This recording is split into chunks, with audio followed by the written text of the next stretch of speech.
The way I see it, we've been given a gift.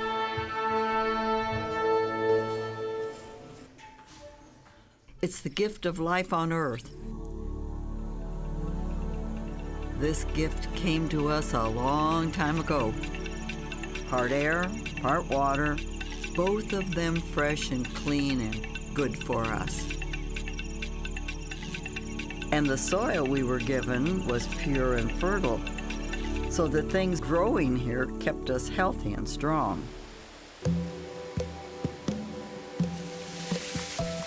But somewhere along the way, we began to lose respect for our gift.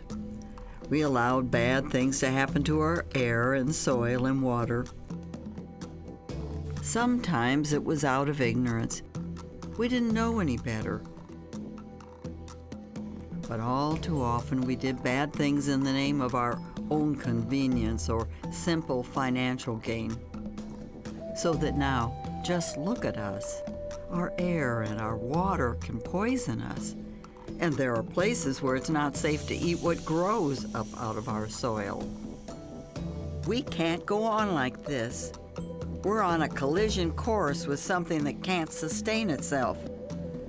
A future in danger of poisoning itself right out of existence. Is this the gift we want to leave to our children and their children? I don't think so. But how are things going to change? Where is the courage, brains, and muscle that can turn our world around? Where are the new pathfinders who can spark a revolution and lead us in the direction of a safer, more sustainable tomorrow? Where are our environmental champions? This program was produced in association with Christian Theological Seminary through a grant from the Rockefeller Family Fund. Additional support comes from the Bible Family Fund of the Denver Foundation and the O'Bannon Foundation, a fund of the Indianapolis Foundation. Environmental champions. They've got to be out there somewhere. But where? As an antidote to this culture of consumption, extravagance, and waste that dominates America today, we need to imagine a culture of conservation. Why didn't I think of this sooner? Bloomington, Indiana's Scott Russell Sanders. For more than 40 years, Scott Russell Sanders has lent his voice, his courage, brains, and muscle to the task of protecting our natural world. Scott writes whole books about environmental champions, full of hopefulness and encouragement. If anyone can point me in the right direction, surely Scott can. If you want to meet a really hopeful person doing wonderfully hopeful work, you should go to Jay County, Indiana, and talk with Ken Brunswick. Ken Brunswick. He's a farmer. He's helped people there organize and restore a portion of the great Limberlost Swamp. I'd like to welcome you to the Limberlost area. Well, thank you. So I did.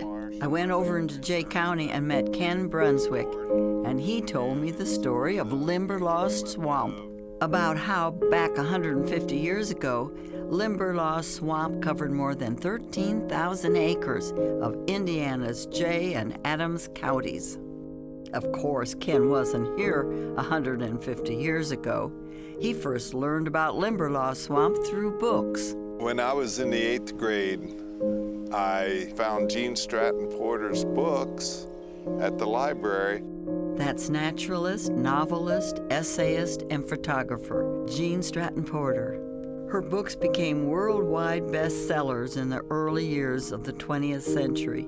Books like Moths of the Limberlost, still one of Ken's most treasured possessions. I was just amazed at what she was describing in that book. The Limberlost Swamp that Gene Stratton Porter wrote about back then was magnificent. An enormous, naturally occurring, densely forested wetland. A lush, wild riot of plant and animal biodiversity. cattails, rushes, rattlesnake master. But the Jay and Adams County eagles, farmers in the late heron, 1800s raccoon, didn't see a possum, need for an enormous wetland. They needed farmland. How do you turn wetlands into farmland? You dig drainage ditches, you put in drainage tiles, and you dry the wetlands out. Lumbermen and farmers were attacking it and draining it. By the time they had finished, the 13,000 acres of Limberlost swamp and all the plants and animals that had lived there, as well as the water itself, were gone. Fast forward into the last half of the 20th century, and a growing realization of the critical role wetlands play in maintaining a functional ecosystem. The wetland really cleans the water as it's going through.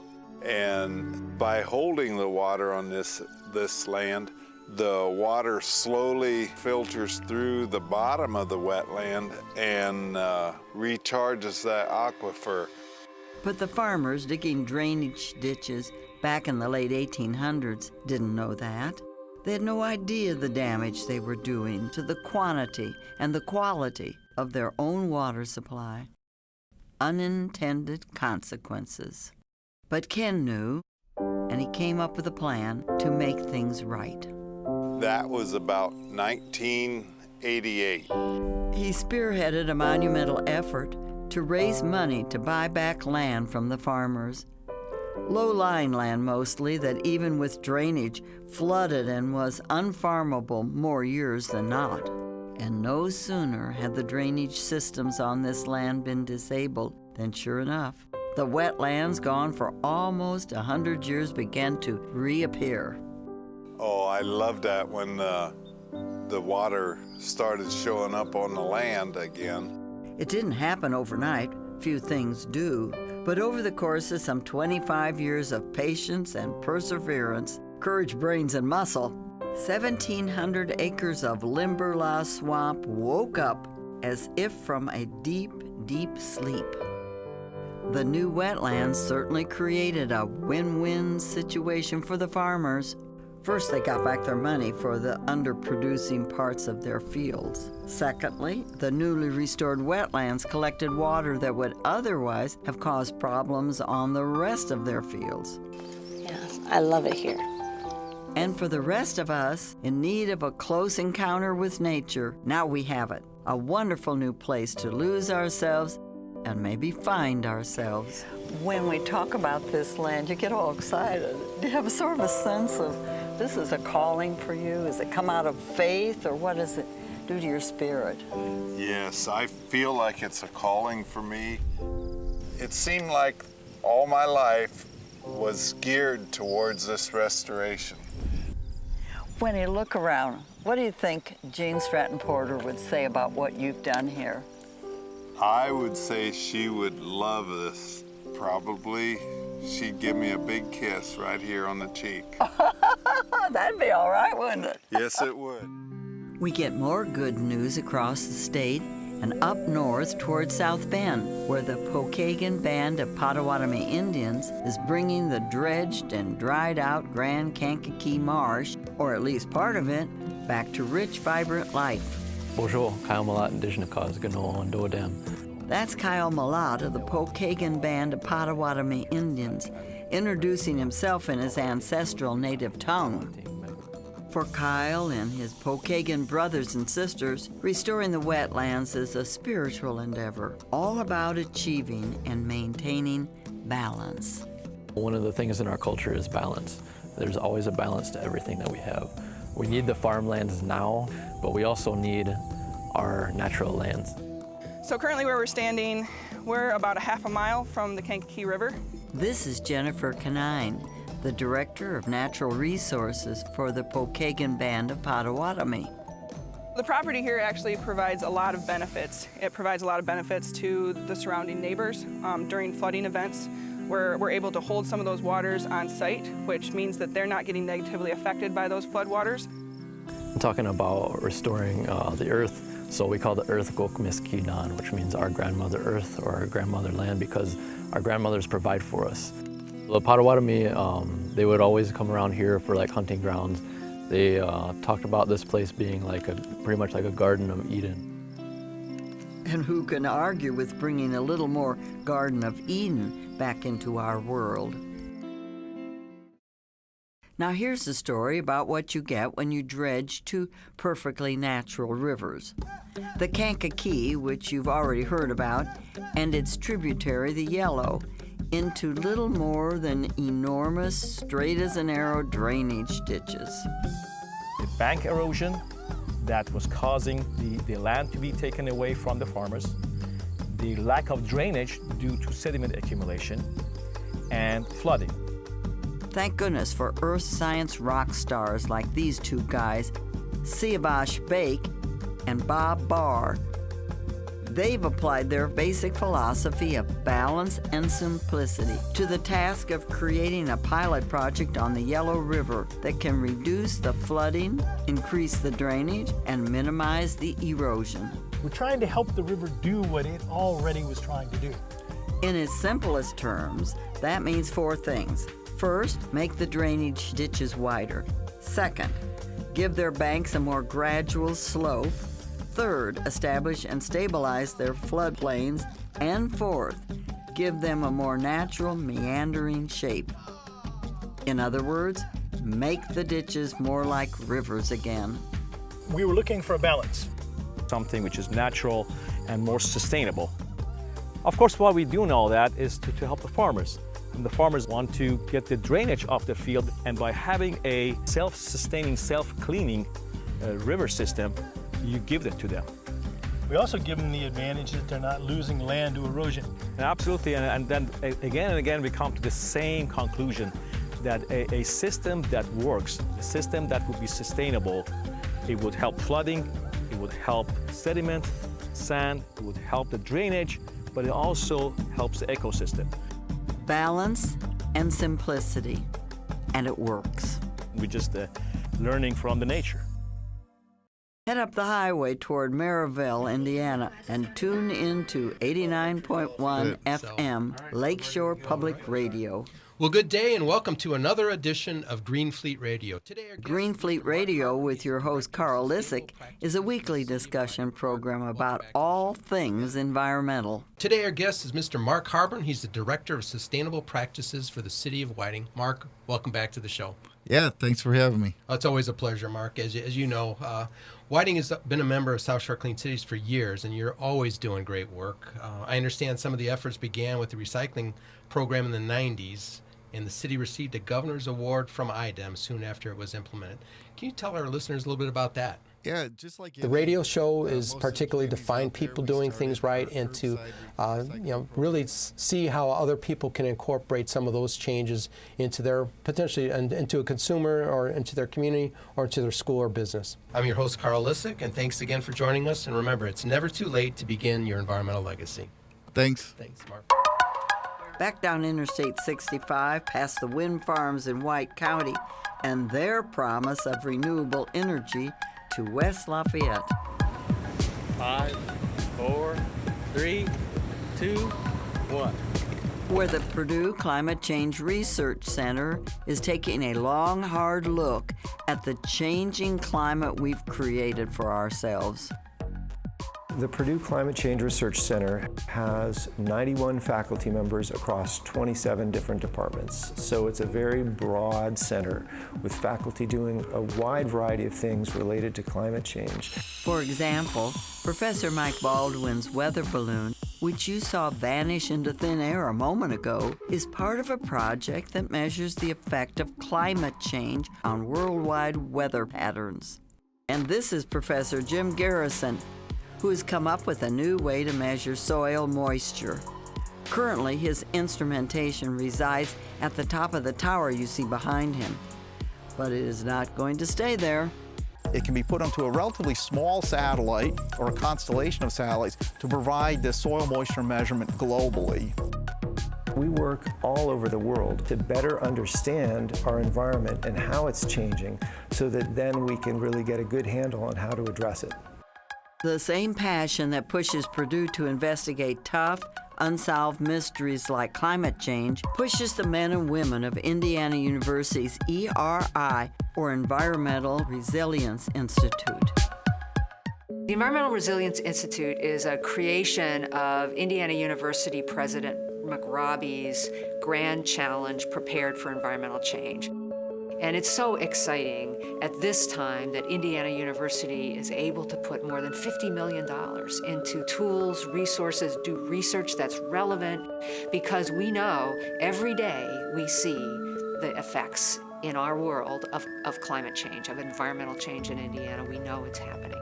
The part of the Environmental Resilience Institute where I focus my time is working with local government officials, especially mayors, town managers, and county officials, and finding out what they're experiencing in their communities and what they need. When Janet and the ERI team visited Gary, Indiana, they found a mayor walking an environmental economic tightrope. We are in the footprint of U.S. Steel, once the largest steel company in the country, and certainly one who has in the past polluted our air, polluted our water, but who we depend on heavily. They pay 40% of our taxes. So there's a paradox there. You have your largest taxpayer, your largest contribution to environmental uncertainty, and how do we reconcile the two? How do we make those things work together? Meanwhile, in Indianapolis, concerns about the city's urban waterways and their long-term health and well-being have brought the ERI's Gabriel Filippilli and his students here to the banks of the Pleasant Run Parkway on the city's southeast side. We have a team out here of young scientists who are beginning our exploration of this watershed, the Pleasant Run Parkway. And we hope to learn about its chemistry, the water quality, and some of the characteristics of the soils and sediments around here to make sure that we can properly assess how this watershed is changing with the future, including things like climate change and other environmental pressures. And this is a perfect example of how we are working to bring scientists and citizens together to make tools that allow people in Indianapolis to achieve the greatest resilience possible for the city. In North Vernon, Indiana, celebration is in the air, and for good reason. We are this close to becoming a total solar city. Our parks, our utility office, our wastewater plant, our police department, our fire department, mayor's office, all of the city utilities, that is the utilities that the city owns, will be totally solar. We're going to be producing around 2.9 million kilowatt hours annually on this project, with estimated savings on solar of around $270,000 annually. Everybody likes to save money, and that's what we're doing with solar. In Indianapolis, they're celebrating too, because of what has been accomplished by Hoosier Interfaith Power and Light.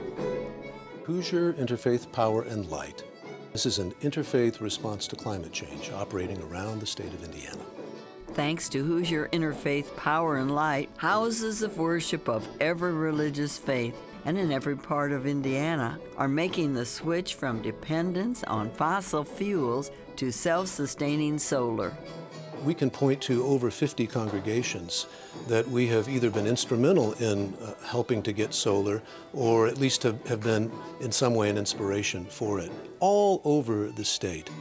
I was lucky enough to get to visit 3 of them. Here I am at the Islamic Center of Evansville. Actually, in Quran, there are more than 700 verses which directly or indirectly relate with the environment.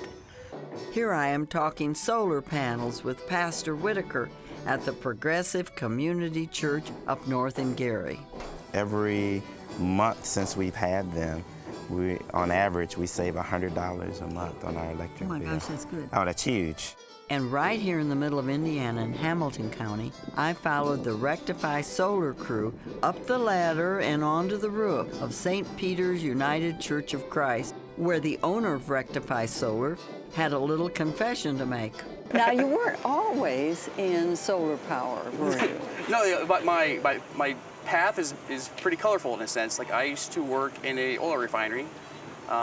It's actually what I learned from working there that compelled me, between that and also what I learned from church, that compelled me to start my company. All of our faith traditions are homing in on the very same reality. Through their heritage, they all value creation greatly and call one another to care for it. There are a lot of people who believe in caring for God's creation. Mitch Hess Cox, president and CEO of the Evangelical Environmental Network, expressed much the same message when he spoke at an event in Danville, Indiana, sponsored by the Hoosier Environmental Council. We don't own the earth in Christian tradition or Jewish tradition or most faith traditions. God created it, and God owns everything in it. We are simply just stewards of what God has provided us. Head west toward Terre Haute to the White Violet Center for Eco-Justice, and you'll hear it again as you see it in action. Gratitude to the Creator and respect for the creation. Butterflies and birds and bees, those things are absolutely essential as part of the garden's biodiversity. This is Lori Heber, the White Violet Center's director, and this is Sister Dawn Tomaszewski, General Superior of the Sisters of Providence of St. Mary of the Woods. Well, we're a religious order named the Sisters of Providence of St. Mary of the Woods. And you can't be in these woods for very long before you don't have a deep appreciation for all of creation. We know that God set into motion this fabulous web of creation, that all of life is holy, all of life is one, the interconnection. And that is really what the center does. I think they combine the practical with education, so to teach folks not only about sustainable methods, but this very theology, this very sense that we ought to be taking better care of creation, because guess what?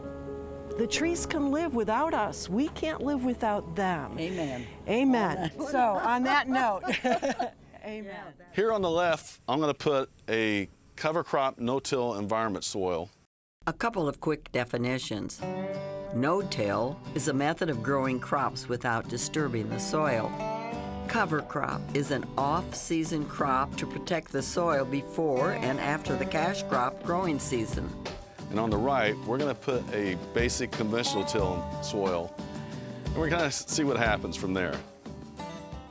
Taking better care of creation is what Hendricks County farmer Mike Starkey is doing too, in his own way.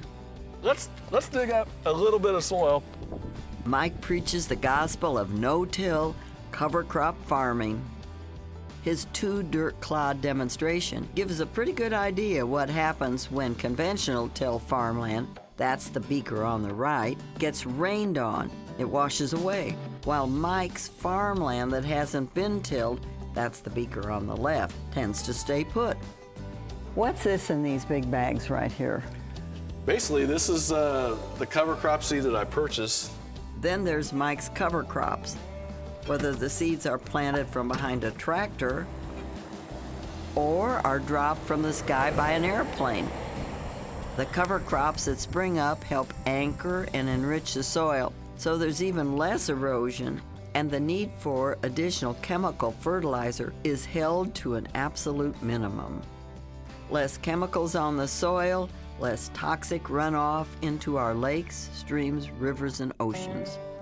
The thing about no-till farming and conservation farming, you have to be open to change. I feel it's my passion to educate others to consider this type of farming because I've seen the benefits of it. Make your way to LaPorte, Indiana.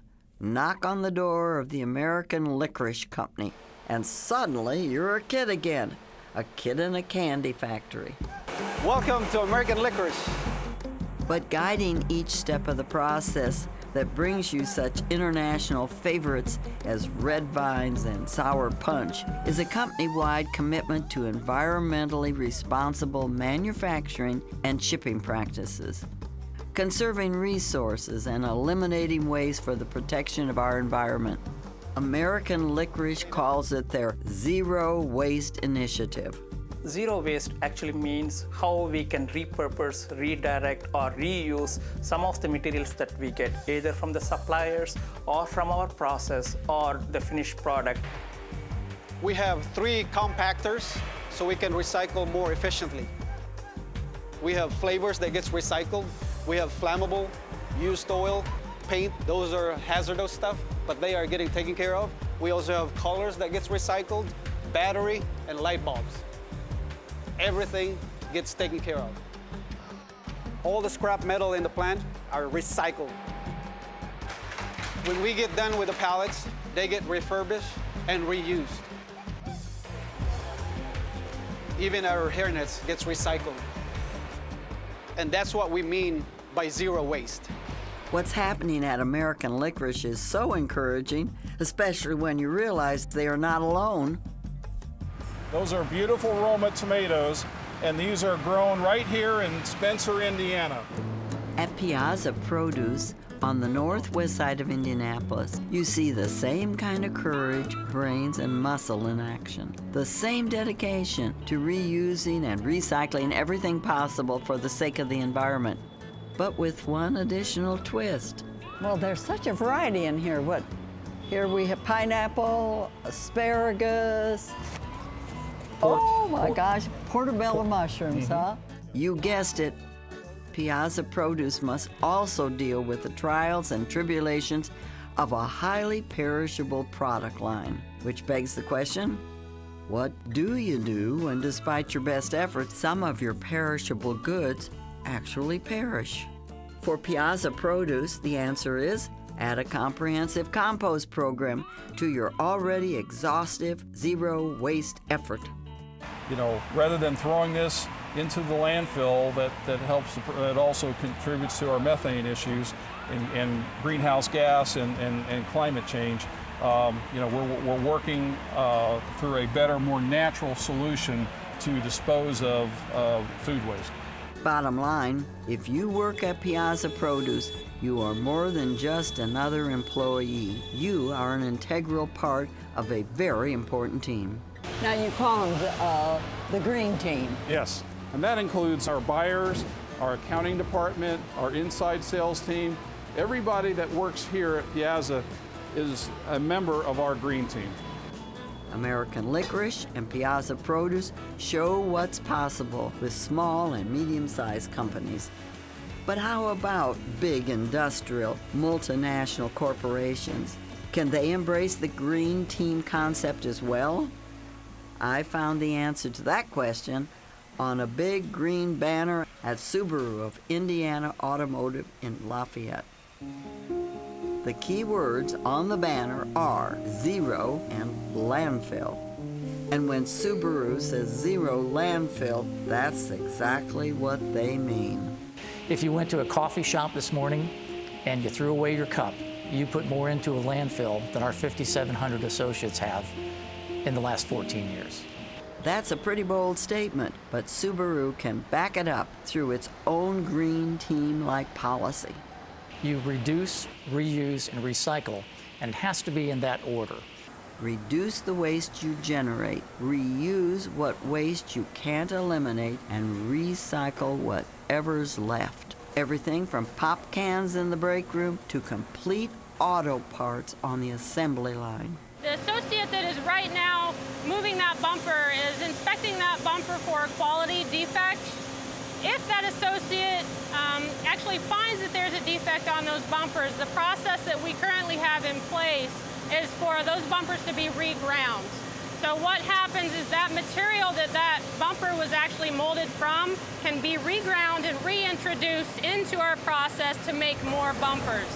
Now, I know you're good guys, But you don't do it just because you're good guys. Is it good business sense? It's absolutely good business. Right now, we average saving over $1 million a year through our environmental stewardship activities.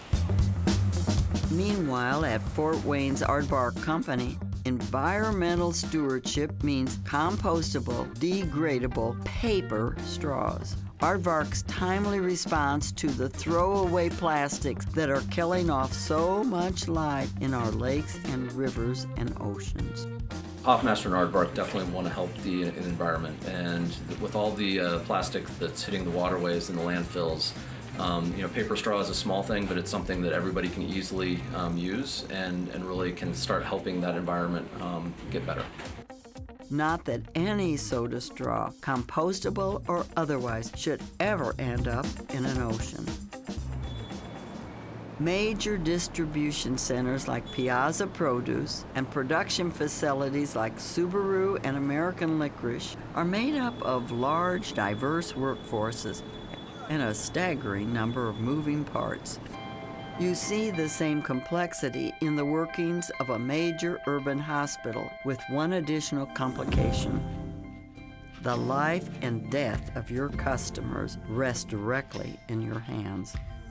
With that kind of overwhelming extra responsibility, you couldn't blame a hospital for pushing environmental concerns to the back burner. But that's sure not the thinking at Eskenazi Hospital in Indianapolis. We can't think about the health of individuals without also thinking about the health of the planet and caring about the health of the planet. And that is what drove us to design a campus that was as environmentally sustainable as possible.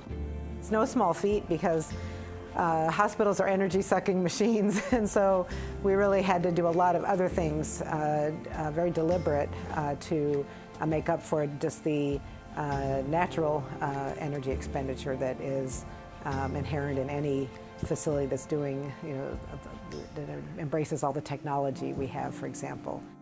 So that's how we end up with a light-filled, art-filled, music-filled hospital where we grow our vegetables on the roof. In fresh air, light, again, the music, the art, all that's healthcare. When corporate America, or you or me, gets new technology, old technology is shown the door. But should old discarded electronics just be tossed into a landfill? Greg Kiesling of Recycle Force in Indianapolis offers a much more earth-friendly alternative. Recycle Force is really an urban mining operation. A mining operation? A mining operation. Now explain that to me. Well, all of the materials that you're seeing around you here contain plastics, copper, aluminum, steel, and most things have a circuit board that contains small amounts of gold, silver, sometimes palladium. Recycling these materials provides at least two benefits. First, recycling these metals means less need to tear our world to pieces in search of more of these metals. Second, some of these metals are toxic and should not be given the chance to find their way through a landfill into our groundwater and ultimately our drinking water. But there's a third kind of recycling of precious materials going on at Recycle Force. Every single person in this program is coming out of prison and jail. They've made mistakes. They're getting their chance to work themselves back into civil society. Recycle people, recycle lives, the most important product of all at Recycle Force. You are one of the most important people in my world. This is a pretty exciting thing to be here in this habitat build, all these people. You do this, wait, how many years you've been doing this? Well, this is the 35th year.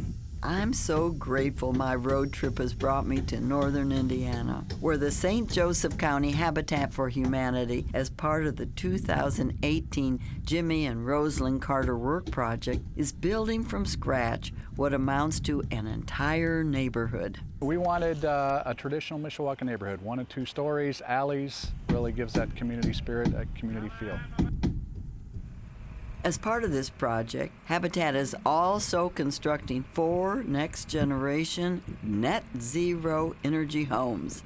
This is where I hope the future leads us. Super efficient, super tight, super insulated places to live that actually produce as much energy as they consume, maybe more.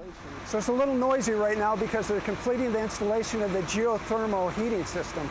But I wanted to take a moment to give you a look at our 5 kW solar integrated into metal roofing. This will create a net zero energy opportunity for this family year-round. The whole roof is a solar panel, and it more than covers the total electrical, heating, air conditioning, water heating, and everything else, the needs of electricity for the house. On a net basis, this house basically doesn't add to the strain on the environment at all. And the other great thing about it, much like making investments for the city that have a payback, it's better for the homeowner too, because their utility bills are lower and they're able to use those dollars on something else for their family because they have a more efficient home. Be it one of these net zero energy homes or one of the other new Habitat homes, the new homeowners can't contain their excitement. And we're definitely looking forward to Thanksgiving in our new home. Thanksgiving dinner into our new home, me decorating my new home, and my son having his own room. We are just thrilled and excited. That's what the environment is. It's not just air we breathe and water we drink, but it's a life in which they exist. And I think that to have an environment of friendship and love and care for each other and human rights and to live in peace with each other is part of the environment as well as just what kind of air we breathe. I do believe deeply that until we learn to be at peace with our environment, we will not be at peace with one another. I've already introduced you to Scott Russell Sanders. Philip Gulley is another great writer I've had the pleasure to know, one whose life and work have a lot to say to us about the need to respect and show gratitude for this gift of life on earth. I asked Phil the same thing I ask everyone. Where do I need to go next? And who do I need to talk to? But there is a place in southern Indiana that is our second home that we have found to be a real place of renewal. And that's the little town of Paoli. There's a lot of fine people down there you should meet. And they gather on a fairly regular basis at the Lost River Market in Delhi, just off the square in Paoli. So I went to Paoli, and sure enough, just off the town square, I found it. Lost River Market in Delhi. Yeah. And you're a cooperative. What does that mean to be a cooperative? So a cooperative is a store where we have members that buy in for their membership and they become owners. 1,130 members. Not bad for a town of less than 4,000. The Lost River Market in Delhi is a spin-off of another community institution, the Orange County Homegrown Farmers Market. This is all homegrown. You're not buying watermelons that came from another country. You're buying stuff that was grown right here, and we take Orange County and adjacent counties. Every dollar that's made at the farmers market is turned over in the community 3 times. I got back to the Lost River Market and Delhi just in time to have coffee with a few of the regulars, each, as I soon discovered, an environmental champion in his or her own way. There's Linda Lee and Andy Mahler. Judy, welcome to the Lazy Black Bear. Well, thank you. Linda and Andy have dedicated their lives to sharing their little piece of unspoiled nature, known as the Lazy Black Bear, with people, and there are a lot of them, in serious need of a meaningful, back-to-earth reconnection. We like to share it with other people, so we've had a number of events here. We've modified the facilities to make them available to not-for-profit groups and to others who like the natural world, see things wild and wonderful and beautiful. That includes the hundreds of students who have come here to study as part of Indiana University's permaculture program. Permaculture is where do you get your food? Where do you get your water? How do you provide shelter for the individual or for the society at large? How do you deal with waste? How do you generate enough energy to provide for the needs of the people?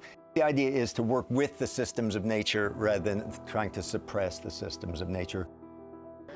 I also met Darren Bender Beauregard at the Lost River Market in Delhi. This is my favorite tree and favorite food, and I love to tell everybody about the pawpaw trees. Darren, with his wife Esprit, own and operate Brambleberry Farm, a producer of organic, sustainably grown nursery stock. Fruits, nuts, berries, you name it. Usual fruits like apples, peaches, pears, cherries, persimmons, some unusual things like che or Chinese melonberry, which is a really unusual tree. We want to encourage other people and support other people in growing their own food.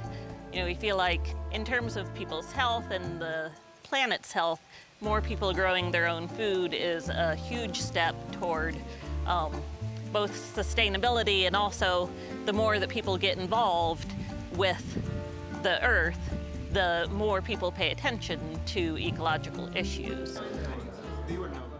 Also at the big table having coffee were Bob and Deb Turner. Deb is a management team leader at the Lost River Market in Delhi, and I'd already run into Bob earlier in the day. He runs the Buck-a-Book stand at the Orange County Homegrown Farmers Market. And we are now in our 14th year. We have sold over 33,000 books. What? 33,000 dollars? $33,000 have gone back into the farmers market. Bob also serves as pastor of Paoli's first and only Presbyterian church. And on the weekend I was there, Bob, Deb, and the congregation were busy preparing the evening meal for some very special overnight guests. My name is Mina Haddad. I'm from Bloomington, Indiana, and currently I'm walking with PCUSA's Walk for a Fossil-Free World. PCUSA is the Presbyterian Church, United States of America. And together we are walking from Louisville, Kentucky to St. Louis, Missouri in an effort to encourage our church, the PCUSA, to divest from fossil fuels. Back at the big table, I also had a chance to chat with Andy Gerber, who, with his wife Kara Schmidt, saved an old Paoli building from the possibility of demolition. And this is the Tomato Products Company building, which historically was used for processing vegetables, mainly tomatoes, into juices. Andy and Kara have brought the old building, abandoned for decades, back to life. The remaining piece there we purchased a couple years ago and are developing it as a community space, which will include an artist residency and also just places for community to gather and enjoy arts, music, food. The day I stopped by, Kara was finishing up a 3-day yoga retreat on the second floor.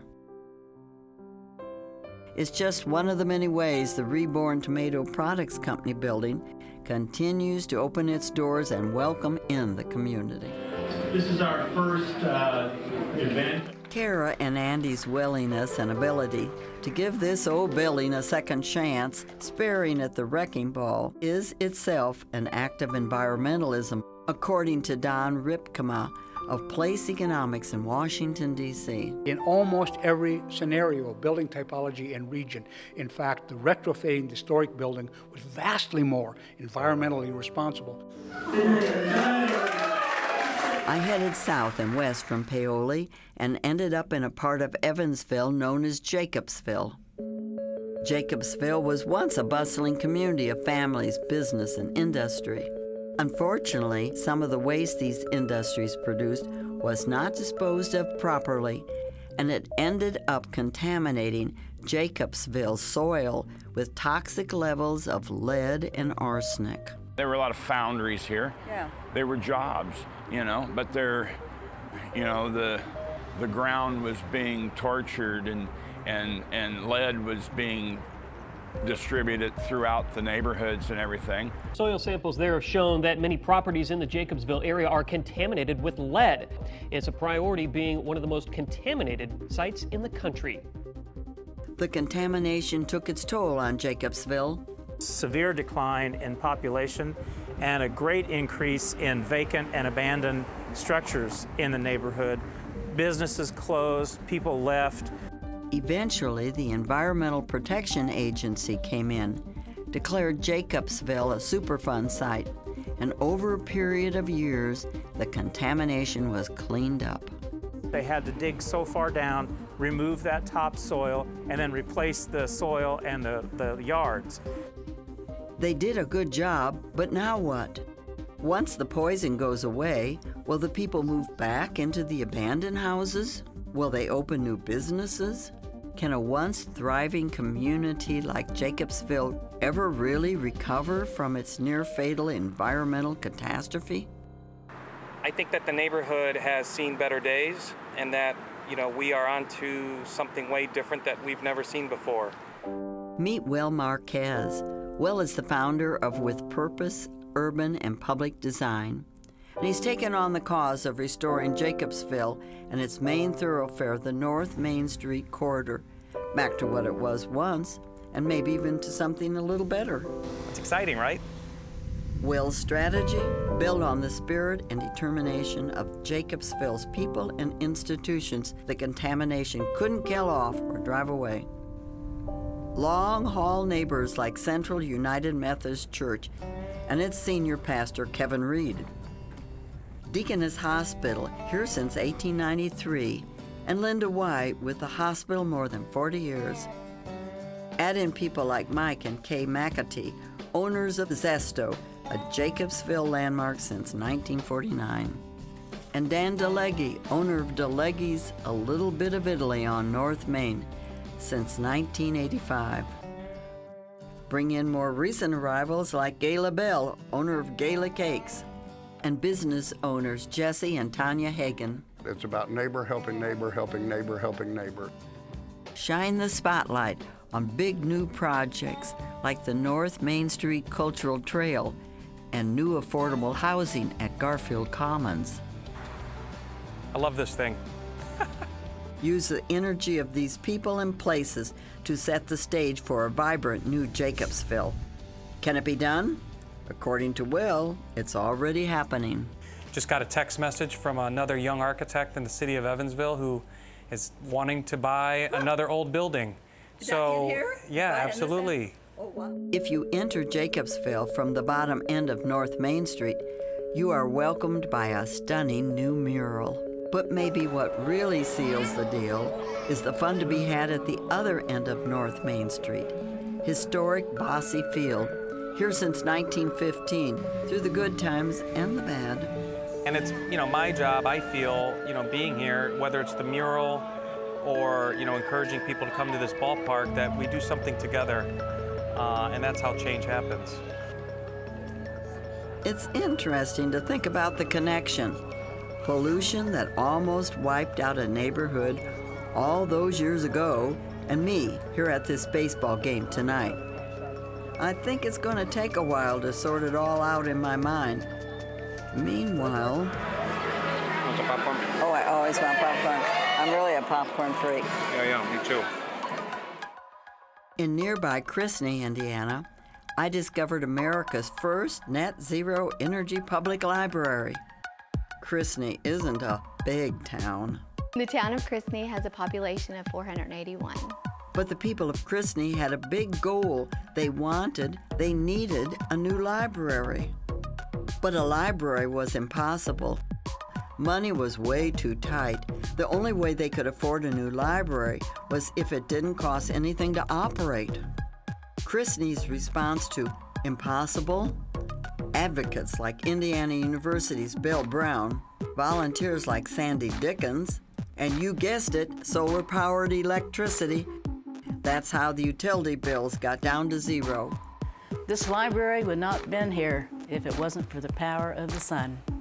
It's really a fairly simple concept, is that you worked with nature instead of against nature. You use the free things that you have to work with, solar, wind, all these things, and you blend that into the design in a way that makes good common sense and is beautiful. It's aesthetically pleasing. It's a place you want to be. It really has made a difference in our community. The structure of this proposed rate increase would undermine the goals of energy efficiency and investment in renewables. At a public hearing in Muncie, Indiana, the courage, brains, and muscle of the Sierra Club Hoosier chapter helped defeat a proposal by Indiana-Michigan Power to dramatically increase its fixed rate to residential customers. More recently, the Sierra Club played a significant role in the decision by NIPSCO, the Northern Indiana Public Service Company, to retire all its coal-fired plants within a decade, replacing them with wind and solar. And I'd like to ask the room, who's with me? Meanwhile, back in Indianapolis, the Sierra Club opens its new art exhibit, Environmental Justice in Indiana. This is the Sierra Club's Rebecca Dion-Johns. So one of the things that we really wanted to do with this exhibition is to, as I said, allow artists to express themselves and their interests and their concerns for the environment, and specifically about Indiana as a state. And we wanted people to go away really thinking about their role within that, and thinking about their own environmental concerns, thinking about their impact on the environment, and also hopefully learning something new. On a second visit to the exhibit, after Rebecca made sure we didn't miss the dress made of empty cat food packets, she let us in on a little secret. Rebecca's a singer in a band. The band's name is O Europa, and one of O Europa's songs has really stuck with me. Are you trying to break her heart? The song starts with, "Are you trying to break her heart?" And that's a very direct line, as I said, speaking to, it's me appealing to a politician, asking about their child or their child's child.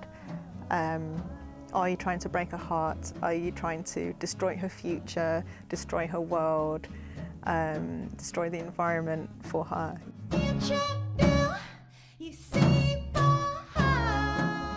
I fear when Rebecca sings, "Are you trying to break her heart?" she's singing to the people of my generation, and I think she's correct in doing so.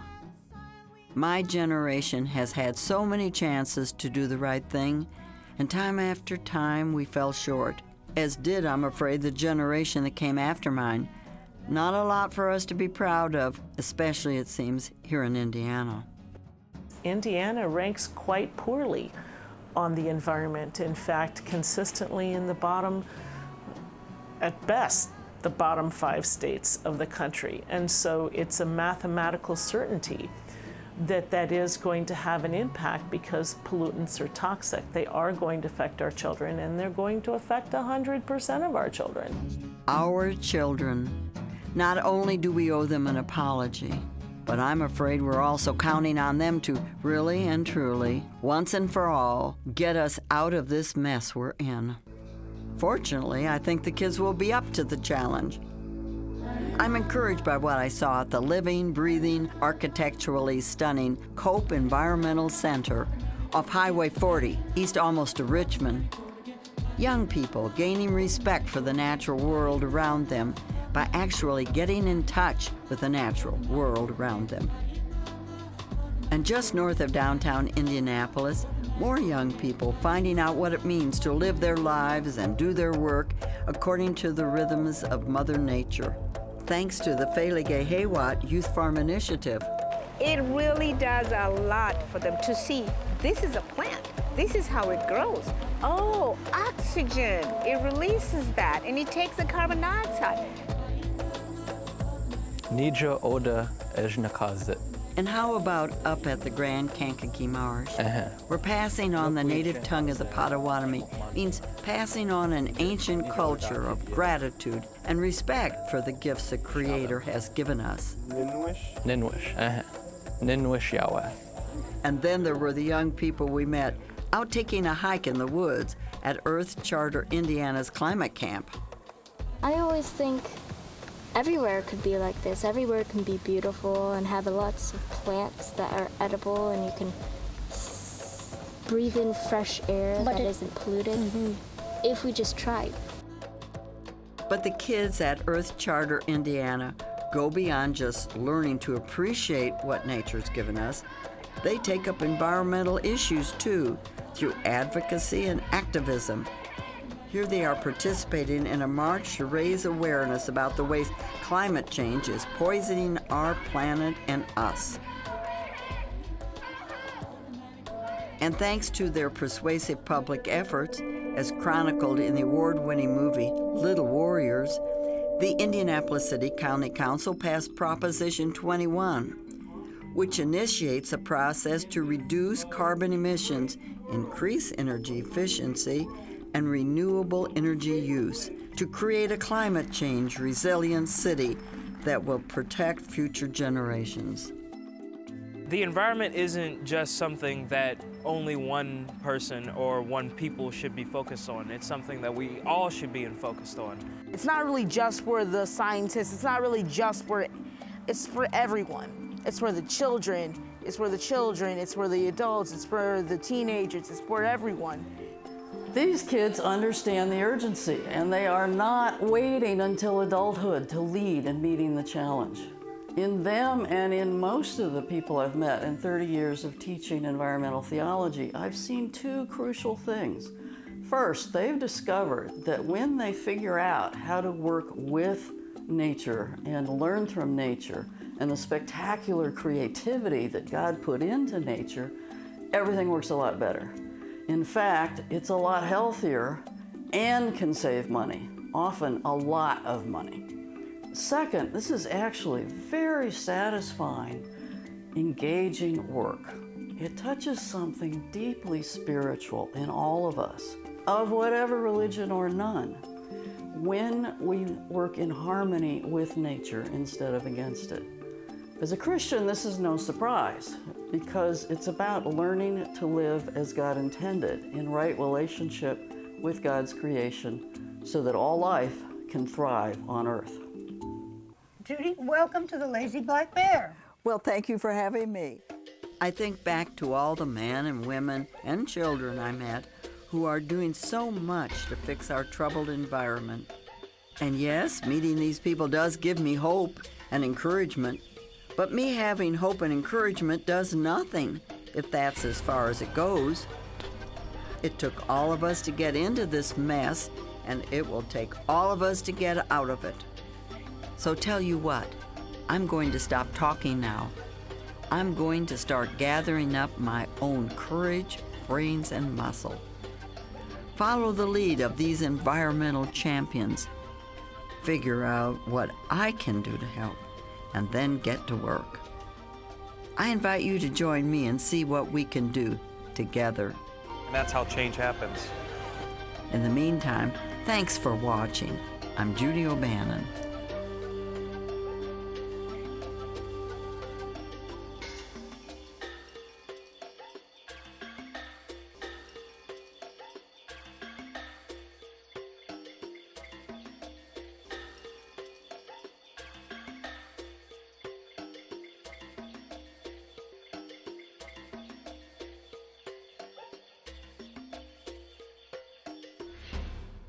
This program was produced in association with Christian Theological Seminary through a grant from the Rockefeller Family Fund.